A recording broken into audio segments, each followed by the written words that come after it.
Bilirsən necə səhərlər açılır gecə, otağında səssizcə tək sən varsan.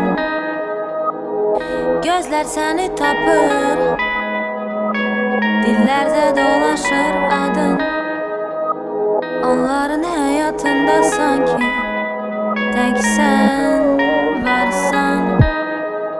Onlar gözlərini bağlayır, həyatları donur əqrəbsiz. Sənsə sükutu pozan bir səs, dəli hamımız səbəbsiz. Dərdini daşıyır hər bir kəs, ona görə də kimsəsiz sərt. Balıqlar ala bilməz nəfəs, şüşənin arxasından baxın, tək sən varsan.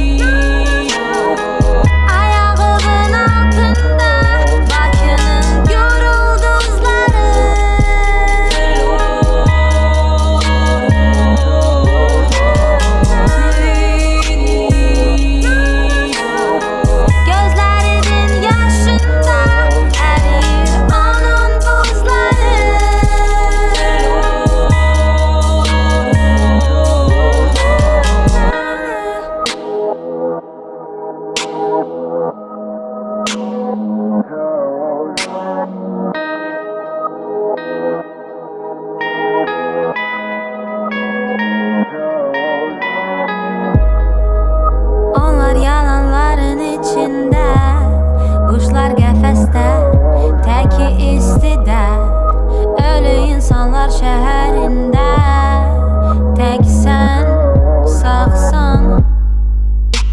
Bilirsən uçacaqsan, uçurumun daşıyla bir şəkildən baxan sevgilər, yaşanmayıblar elə bir. Sönür otağında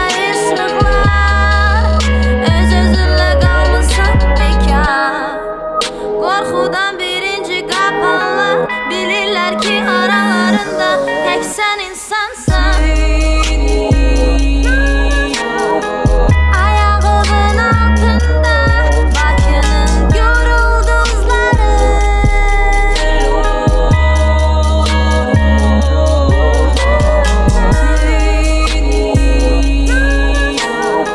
gözlərinin yaşında ərir onun buzları.